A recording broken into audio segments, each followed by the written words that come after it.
je suis aussi une lampe qui brille dans le ténèbre. C'est ce que je suis aussi. Agneau au milieu de loup.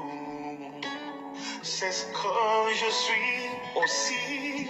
Je me rends disponible. Juste disponible. Oh. Je reconnais mes faiblesses, je reconnais mes limites, mais je suis Je n'ai pas un langage facile, mais je suis Je ne sais pas encore ce que tu veux faire de moi, mais je te fais confiance. Il y a un feu dans mon cœur que plus rien ne s'éteint. Je veux te servir. Shalom, shalom, shalom, shalom. Merci beaucoup. Nous sommes déjà en direct sur notre émission,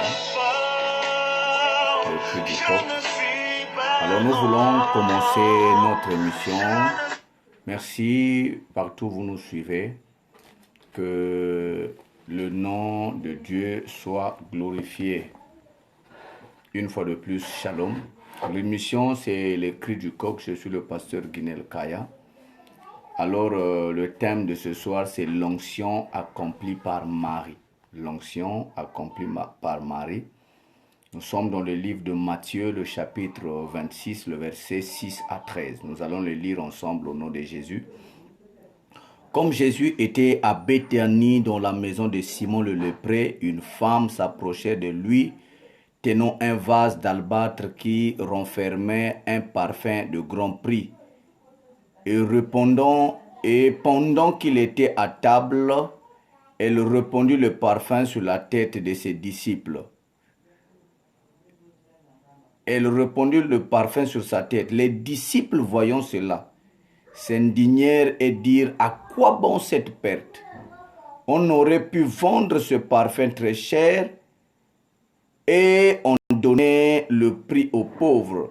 Jésus s'étant aperçu leur dit: pourquoi faites-vous de la peine à cette femme? Elle a fait une bonne action à mon égard, car vous avez toujours de pauvres avec vous, mais vous ne m'avez pas toujours. En répandant ce parfum sur mon corps, elle l'a fait pour ma sépulture. Je vous le dis en vérité, partout où cette bonne nouvelle sera prêchée dans le monde entier, on racontera aussi en mémoire de cette femme ce qu'elle a fait. Amen. Merci beaucoup. Et le thème que nous allons partager, c'est l'onction accomplie par Marie. La Bible nous montre qu'il y avait un homme qu'on appelait Simon. Mais ce qui attire mon attention ici, on l'appelle Simon le lépreux. Je me demande toujours la question, pourquoi on l'appelle Simon le lépreux? Parce que après le prénom, le nom qui suit, c'est le nom du père. Mais son père n'était pas lépreux. Si on l'appelle Simon lépreux parce qu'il était parmi les 10 lépreux qui avaient rencontré Jésus-Christ, que Jésus avait renvoyé, c'est les sacrificateurs qui ont reçu leur guérison en chemin.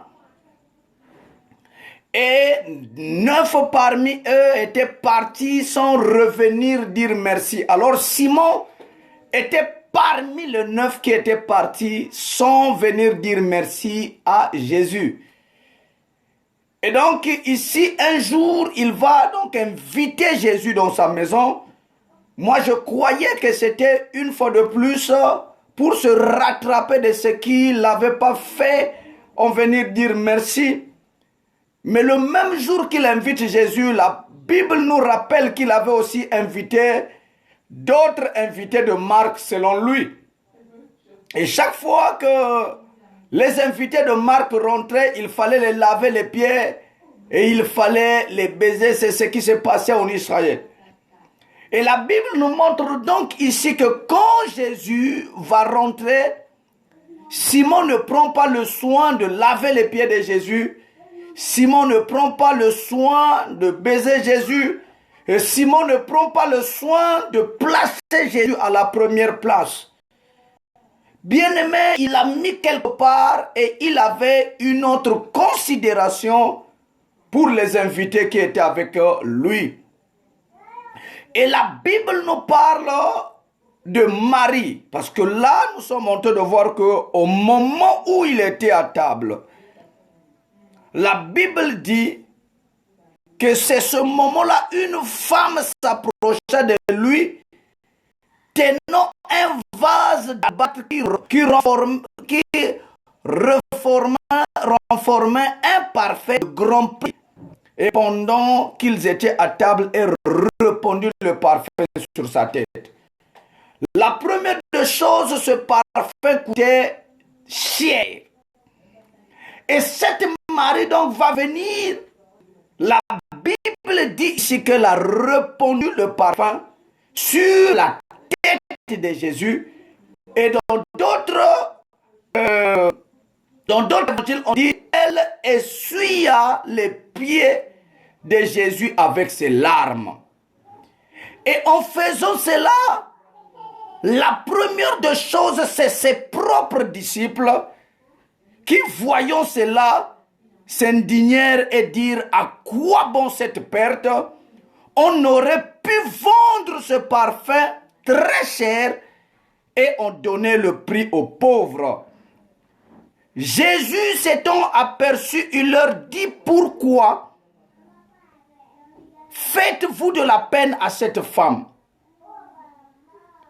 Elle a fait une bonne action à mon égard. Il y avait 2 points. Quand Jésus dit, elle a fait une bonne action à mon égard. Car vous avez toujours les pauvres avec vous, mais vous ne m'avez pas toujours. Et le 2 points, il dit, en répandant ce parfum sur mon corps, elle l'a fait pour ma sépulture. Je le dis en vérité, partout où cette bonne nouvelle sera prêchée dans le monde entier, on racontera aussi en mémoire de cette femme et ce qu'elle avait fait.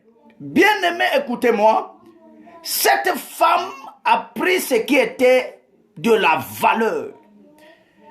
Voyons d'abord l'état de cette femme. Marie était alors la sœur de Lazare et Marthe. C'est Marthe qui priait beaucoup. Mais Marie avait une sale vie auparavant, on le connaît, qu'elle avait une sale vie. Elle avait en elle une mauvaise caractère. Mais la Bible nous dit, quand elle a rencontré Jésus, elle était obligée de prendre l'huile d'albâtre qui coûtait tellement cher, la verser sur la tête de Jésus et a essuyé les pieds de Jésus avec les larmes. Pour que les pieds de Jésus puissent être propres avec les larmes, ça veut dire Marie a pleuré et elle essuyait avec ses cheveux. Bien-aimé, je suis venu rappeler à quelqu'un l'onction accomplie par Marie. Bien-aimé, nous avons dans ce monde des personnes qui, ce que vous faites aujourd'hui, peut vous aider demain. Je vous dis, dans le plan spirituel ou dans le plan charnel, ce que tu fais aujourd'hui, que ce soit aux hommes, que ce soit aux démunis, que ce soit aux amis, que ce soit aux parents, aux connaissances, surtout dans ces temps de confinement, je te dis que tu auras toujours cela un jour. Vous vous souvenez, pour aller et revenir là où nous sommes, vous vous souvenez un moment que leur frère Lazare était malade. Et donc quand Lazare tomba malade, je parle du frère de Marie et Marthe. Lazare tombe malade, on envoie des messagers vers Jésus qui allaient dire à Jésus que Lazare est malade. Et donc les messagers qui sont arrivés à Jésus, Jésus leur a dit que allez dire encore chez Marie et Marthe que la maladie de Lazare ne l'amènera pas à la mort, mais à la gloire. Gloire à Jésus. Je ne sais pas s'il y a quelqu'un qui est malade qui me suit. Je ne sais pas s'il y a quelqu'un qui a des problèmes qui me suit. Mais la réponse de Jésus était que la maladie de Lazare ne l'amènera pas à la mort, mais à la gloire. La Bible dit que quelque temps, Lazare va mourir. Et quand Lazare va mourir, ils vont donc se précipiter après 3 jours. Ils ont donc enterré Lazare. Après 3 jours, le 4e jour, Jésus va revenir. La Bible nous dit que la première personne qui a croisé Jésus, c'était Marthe. Marthe, c'est elle qui priait beaucoup. Mais devant Jésus, Marthe n'a pas pu comprendre le message de Jésus. Bien-aimé, prier beaucoup ne fait pas de toi quelqu'un qui va comprendre les choses de Dieu. Parce qu'il a prié et prié. Je le dis toujours que la prière, c'est un mystère. Et les mystères sont des choses cachées, révélées aux initiés. Et donc ici, Marthe va partir, elle était habituée. Elle s'est rencontrée avec le Seigneur, elle a dit, Seigneur, si tu étais là, mon frère n'allait pas mourir. Vous savez ce qui s'est passé, Jésus l'a dit, il a dit, même Marthe, il n'y a eu rien. Après cela, dans Jean le chapitre 11, à partir du verset 29, qu'on va jeter un coup d'œil rapidement pour revenir là où nous sommes, Jean le chapitre 11, le verset 29 à 35. Rapidement, nous allons jeter un coup d'œil seulement et revenir. Écoutez ce que la Bible dit. Dès que Marie eut entendu, elle se leva promptement et alla vers lui. Car Jésus n'était pas encore rentré dans la ville, dans le village. Mais il était dans le lieu où Marthe l'avait rencontré. Les Juifs qui étaient avec Marie dans la maison et qui la consolaient, l'ayant vu se lever promptement et sorti, la suivirent disant, elle va au sépulcre pour y pleurer. Lorsque Marie fut arrivée là où était Jésus et qu'elle le vit, elle tomba à ses pieds. Et lui dit, Seigneur, si tu avais été ici, mon frère ne serait pas mort. Jésus, l'ayant vu, voyant pleurer, elle et le Juif qui était venu avec elle, frémit en son esprit et furent tout émus. Il dit, où l'avez-vous mis? Seigneur, lui répondirent-ils, viens et vois. Jésus pleura. Ce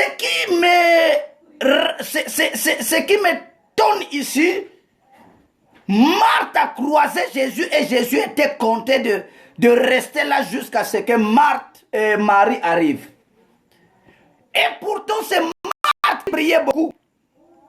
Mais Marie, quand elle est arrivée, avant même de commencer de parler, la Bible dit, elle s'est agenouillée aux pieds de Jésus.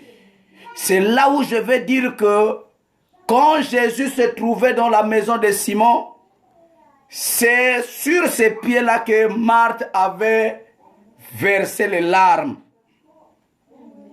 Et quand elle s'est mise là, elle a dit, si tu étais là, elle pleurait. La Bible dit, Jésus pleura.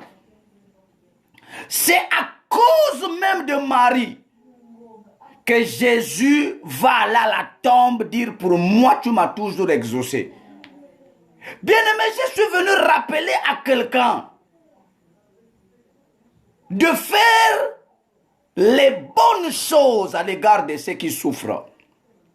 Les bonnes bonnes choses dans les Seigneurs. Cela te sera récompensé un jour. Cela te sera donné un jour. Qu'il savait que Marie, quand elle allait venir au pied de Jésus, Jésus allait pleurer et Jésus allait se diriger à la tombe là où on avait enterré Lazare. Et revenons dans le livre de Matthieu, là où on était, la Bible nous dit deux choses. En répandant ce parfum sur mon corps, elle l'a fait pour ma sépulture. La Bible dit, Marie elle-même ne savait pas que ce qu'elle faisait, elle le faisait pour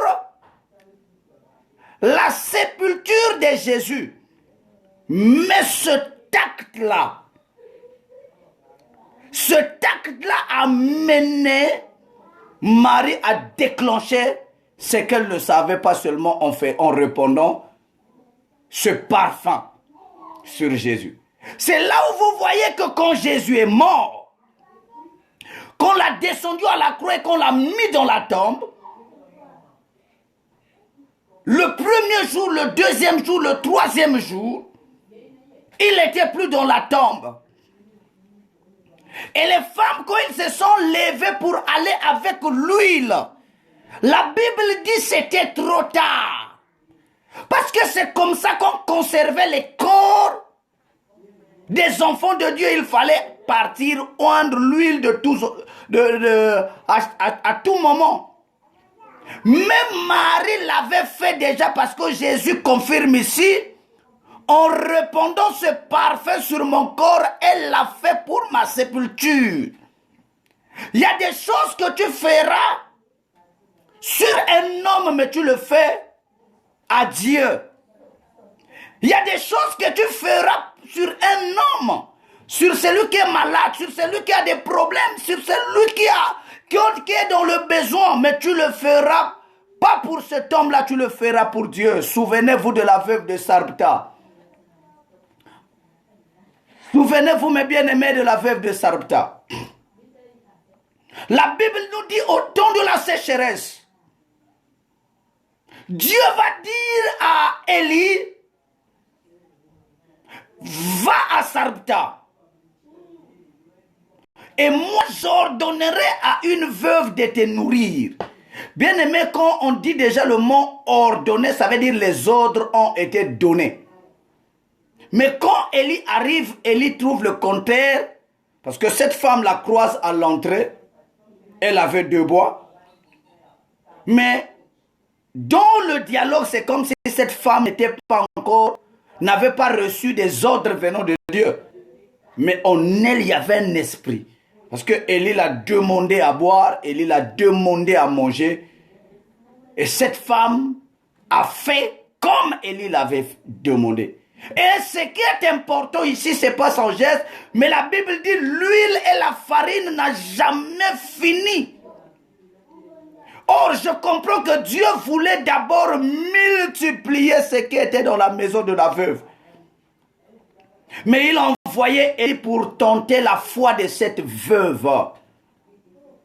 Bien-aimé, le seul moyen de recevoir, c'est de donner. Le seul moyen que les gens te partagent, c'est que toi, tu dois partager. Marie, Jésus a dit, en répandant ce parfum sur moi, il l'a fait pour ma sépulture. Quand les gens attendaient que Jésus meure pour amener l'huile, il y avait une femme qui l'avait fait. Je dis au nom de Jésus, ta prière aura de l'impact sur la vie de Christ. Les jeûnes que tu fais auront de l'impact pour la vie de Christ. Les aumônes que tu donnes aux pauvres aura de l'impact pour la vie de Christ. Les offrandes que tu donnes, tout ce que tu fais pour l'avancement des églises, bien-aimés. Je suis venu dire à quelqu'un qu'il y aura toujours quelque chose que tu vas récolter.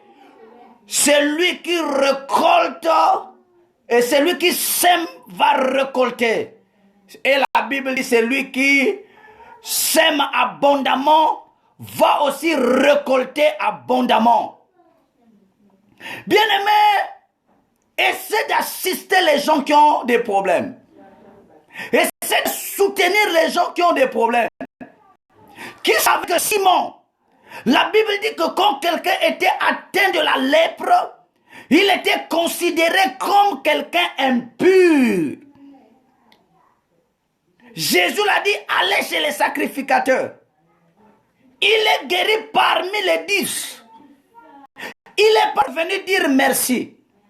Bien-aimé, est-ce qu'il y a encore des gens, quand tu dors, tu te réveilles le matin, tu dis même merci à Dieu.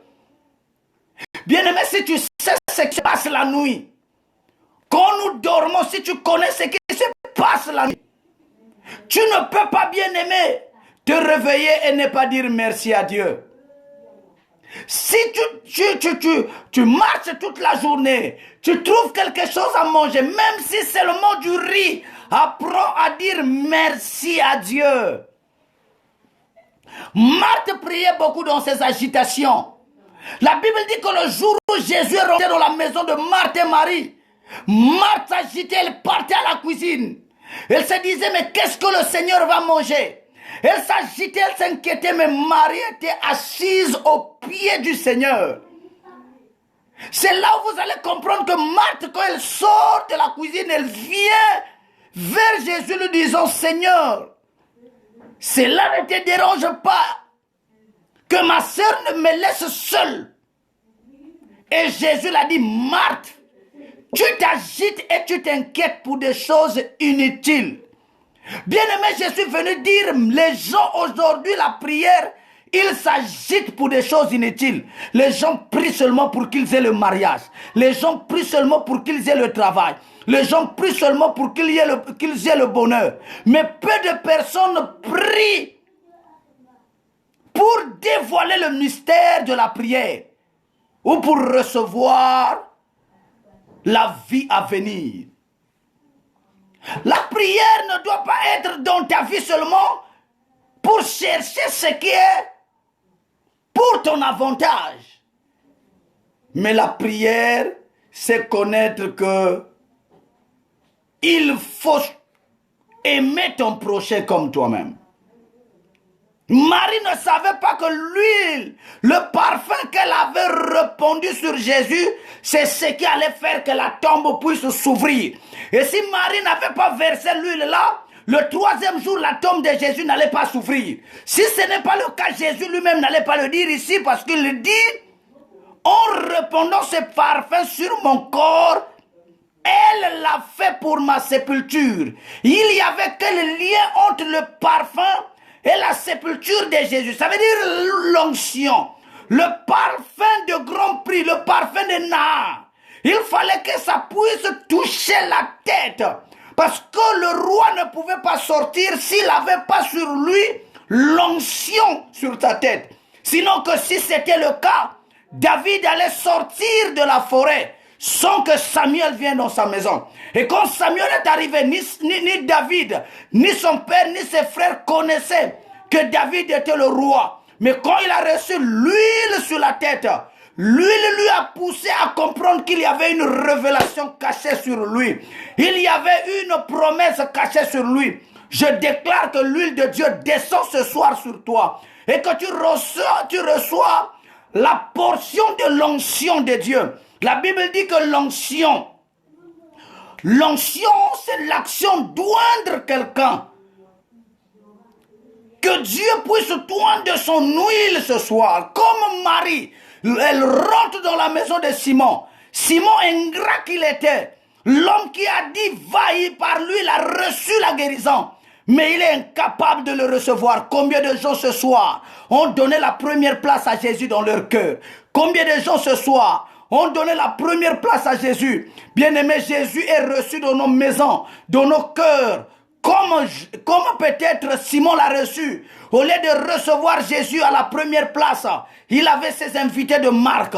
Je suis venu dire à quelqu'un, mets Jésus au premier rang, comme Marie, qui pouvait prendre l'huile d'albâtre qui coûtait un grand prix, versa jusqu'à ce que cela attire l'attention de ses propres disciples, si on peut calculer le salaire journalier d'un ouvrier à l'époque, s'il fallait additionner à la valeur du prix que Marie avait donné, elle a versé le parfum qui pouvait coûter le prix annuel d'une personne qui travaillait.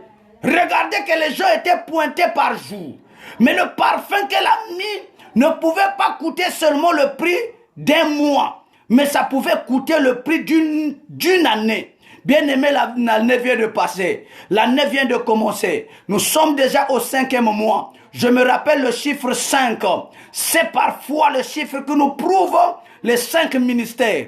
C'est le 5e mois qu'il y a eu le départ de la délivrance des enfants d'Israël. Je suis venu annoncer à quelqu'un, si tu connais bien que Jésus a besoin de l'onction sur sa tête, si tu connais bien la place que tu vas mettre Jésus dans ta vie, je suis venu te rappeler quelque chose comme Jésus l'a dit, que en faisant cela, elle l'a fait pour ma sépulture. Ça, c'était la première des choses. Et la deuxième des choses, il a dit, partout où cette bonne nouvelle sera prêchée, dans le monde entier, on racontera aussi en mémoire de cette femme et ce qu'elle a fait.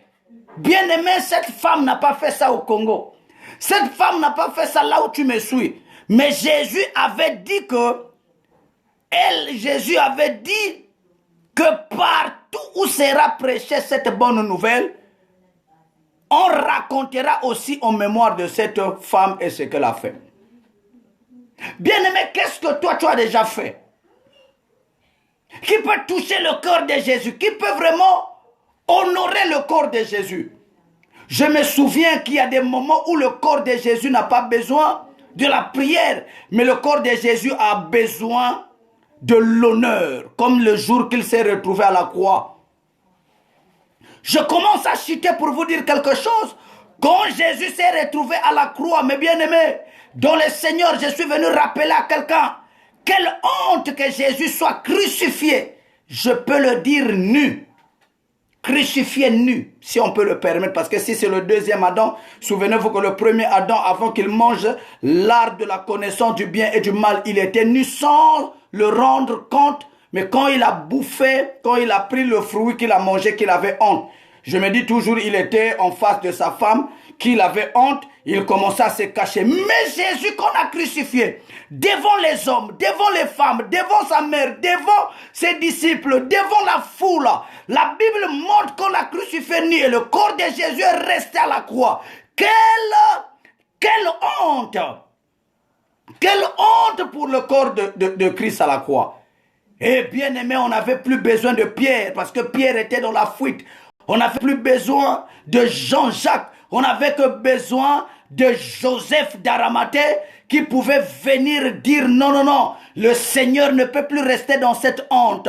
Aujourd'hui, bien-aimé, qui peut enlever la honte des enfants de Dieu? Qui peut enlever la honte des églises?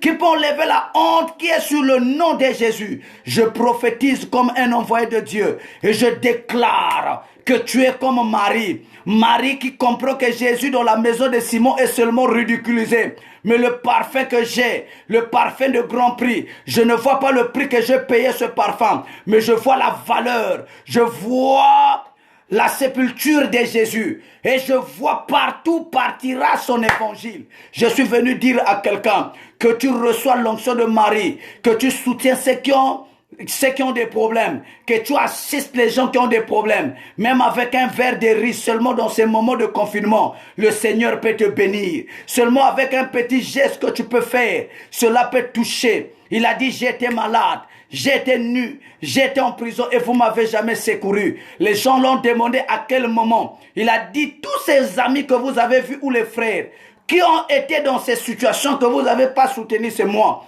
Je suis venu annoncer à quelqu'un, ne sois pas ingrat comme Simon, qui a reçu de la part de Jésus une guérison. Mais quand il l'invite, au lieu de le mettre à la première place, c'était pour le ridiculiser. Mais sois comme Marie, qui elle était venue pleurer aux pieds de Jésus. Et c'est là où elle avait laissé ses larmes. Et là où Marie a un problème, son frère est mort enterré.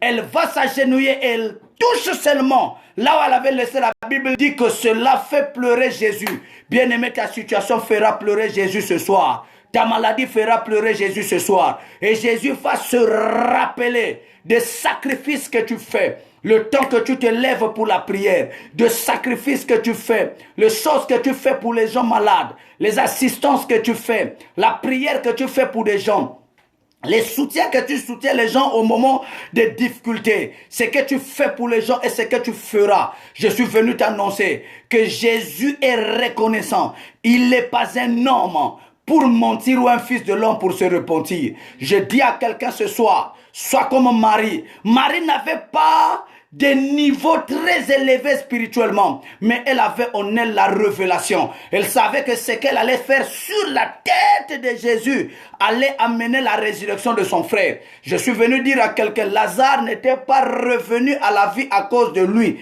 ni à cause de sa sœur Marthe, mais elle est revenue en vie à la vie plutôt à cause de Marie et ses œuvres. Parce que Marie, la Bible nous dit, quand Marie a rencontré Jésus, elle s'est agenouillée aux pieds de Jésus. Elle a dit, si tu étais là, mon frère n'allait pas mourir. Souvenez-vous que Marthe aussi avait dit la même chose, mais il n'y avait pas la solution. Je suis venu prononcer à quelqu'un les mêmes paroles que les autres ont prononcées et qu'ils n'ont pas vu la solution de Dieu. Tu prononceras les mêmes paroles et toi tu verras la main de Dieu et toi tu verras la solution de Dieu. C'est là où les gens qui ne comprennent pas que la prière est le secret de ceux qui comprennent. C'est un mystère, j'allais dire. C'est là où les gens vont dire, lui il est suspect. Comment est-ce que la façon qu'il prie, les mêmes choses qu'il demande, moi je demande. Mais chez moi j'ai fait 2 ans, je n'arrive pas à faire. Lui il a demandé seulement une seule journée, il a eu. Marthe est arrivée avant Marie. Et elle a dit, si mon frère était là, il n'allait pas mourir. Jésus est resté debout. Mais quand Marie est arrivée, elle a dit, elle s'est agenouillée, elle a dit, si tu étais là, Jésus va pleurer et il va dire, montrez-moi l'endroit où vous l'avez enterré. La Bible dit qu'ils sont arrivés. Ils ont demandé seulement d'ôter la pierre. Dit, pour moi, tu m'as toujours exaucé. Ce n'est pas à cause de moi, c'est à cause de la foule qui m'entoure. Jésus fera un miracle, pas à cause de moi qui prêche, mais à cause de ta fidélité. C'est pas à cause de moi qui te parle, mais à cause de tes bienfaits. Je suis venu te rappeler. Tu as donné aux hommes, les hommes ont oublié. Tu as partagé aux hommes, les hommes t'ont rejeté. Ils ne sont pas reconnaissants, mais c'est que tu as partagé à Dieu. Je le dis que le Dieu que je prêche ce soir va toujours te donner, il va toujours te récompenser, il va toujours se souvenir de ça. Comme il a dit que partout où sera prêchée cette bonne nouvelle, on parlera. Il y a 2 choses. Elle a fait pour la sépulture de Jésus. Bien-aimé, tu peux aider quelqu'un qui est malade. Toi, tu vois que tu es en train d'aider quelqu'un qui est malade, mais au fond, tu es en train d'aider Jésus. Qu'est-ce que tu as déjà fait? Toi qui peux faire quelque chose, bien-aimé, soyons comme Marie. Êtes-vous sûr qu'elle n'avait rien à faire avec son parfum? Le parfum qui coûtait très cher. Le parfum qui pouvait déranger ses propres disciples. Écoutez ce que les disciples disent. Voyons cela. S'indigner et dire, à quoi bon cette perte? Vous voyez même les disciples qui marchaient avec Jésus. Quand je parle des disciples, je précise bien Judas, qui voyait que l'huile qu'on avait mis sur la tête, l'huile qu'on avait mis sur la tête de Jésus, c'était seulement du gaspillage. Parce que à quoi bon cette perte? Mais bien aimé, comment est-ce que les gens voient que ce qu'on donne à Dieu, c'est seulement des pertes? Non, ce n'est pas des pertes, bien aimé. C'est en faisant cela qu'elle avait fait cela pour sa sépulture. Et partout où l'évangile est prêché, bien-aimé, je déclare que tout ce que tu fais pour Dieu, tout ce que tu fais pour les églises, tout ce que tu fais pour les pauvres, tout ce que tu fais pour les orphelins, tout ce que tu feras dans ta vie, même ce que tu fais pour ta femme, ce que tu fais pour ton mari, si tu le fais de bon cœur, si tu le fais d'une façon que Marie l'a fait, Marie ne l'a pas fait pour attendre au retour une récompense, mais il l'a fait parce qu'il connaissait la puissance, il connaissait le rang de Jésus, il connaissait l'honneur qu'il fallait donner à Jésus. Bien-aimé, dis-moi, c'est à quelle place que tu as placé Jésus? Il dit, voici je me tiens à la porte et je frappe. Si quelqu'un entend ma voix et ouvre sa porte, j'entrerai chez lui, je souperai avec lui et lui avec moi. Je n'ai jamais vu un un Seigneur ordonné et respectueux comme Jésus.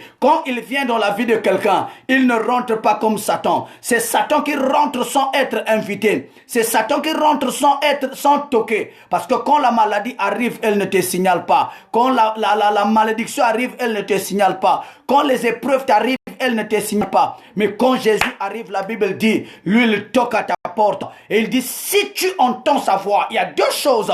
Quand il toque, il faut écouter, il faut entendre sa voix.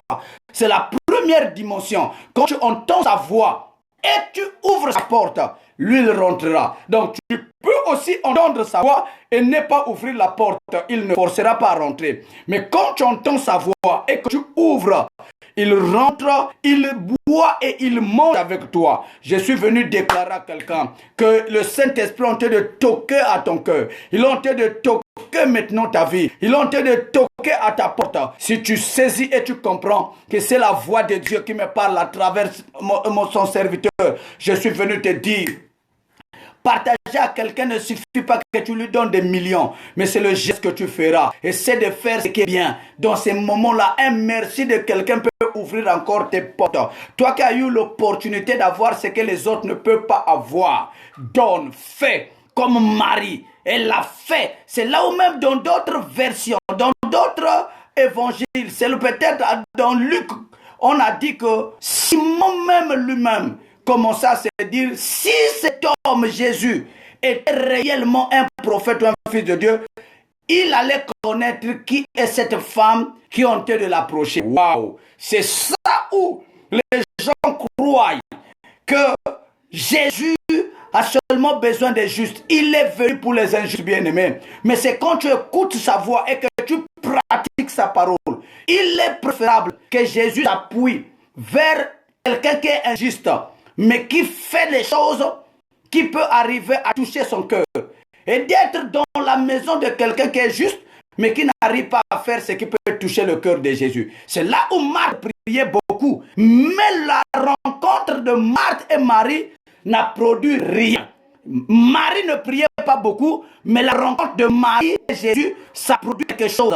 Ça a amené Jésus à pleurer et ça a fait sortir Lazare de Satan. Je suis venu annoncer à quelqu'un, le Lazare qui était mort sera ressuscité ce soir. Lazare peut être ta santé, Lazare peut être ton travail, Lazare peut être le confinement que nous ne supportons pas. Je sais au nom de Jésus, on sortira de ça plus que vainqueur. Que le nom de Jésus soit glorifié. Soyez tous bénis. Je dis merci à Dieu. Je dis merci à ceux qui nous ont suivis. Merci à ceux qui nous soutiennent. Je dis merci pour ce que vous êtes en train de faire, pour que notre émission continue. Soyez bénis. Je ne peux pas citer les noms des gens. Je ne peux pas dire ce que vous faites, mais ce que vous faites, continuez de le faire, afin que le nom de Jésus soit glorifié. Que la grâce du Seigneur soit sur nous. Nous avons parlé sur l'onction accomplie par Marie. Si Marie n'avait pas fait ça, je ne sais pas ce qui allait se passer. Marie a accompli que l'huile que les femmes ont apportée après la mort de Jésus n'avait plus d'importance parce que Marie l'avait fait quand elle l'a rencontré dans la maison de Simon. Soyez bénis ce soir. Tu es ensemble avec Jésus dans la maison de Simon et que le mystère que tu répands, le parfum de nard sur sa tête, te soit révélé afin que tu comprends qu'en faisant cela, tu le fais pour son retour parce que Jésus revient bientôt. La prédication que nous vous prêchons, nous le faisons pour le retour de Jésus. Nous vous assurons qu'il y aura le jugement. Nous vous assurons qu'il y aura la condamnation de ceux qui ne croient pas. Et il y aura aussi la victoire de ceux qui ont gardé leur robe propre. Soyez bénis, car on nous parle de 10 vierges, dont 5 étaient sages et 5 étaient folles. Ceux qui étaient folles avaient vidé de leur lampe l'huile, mais les sages avaient gardé. S'il est possible, sois parmi les 5 sages et continue à garder l'huile, car Jésus revient bientôt. Je le dis, il revient bientôt. Soyez bénis et merci encore. Shalom. Nous sommes à la fin de notre mission. Je vous dis merci. Si Jésus ne revient pas, on sera encore là avec vous dimanche à 9h00. Soyez bénis. Restez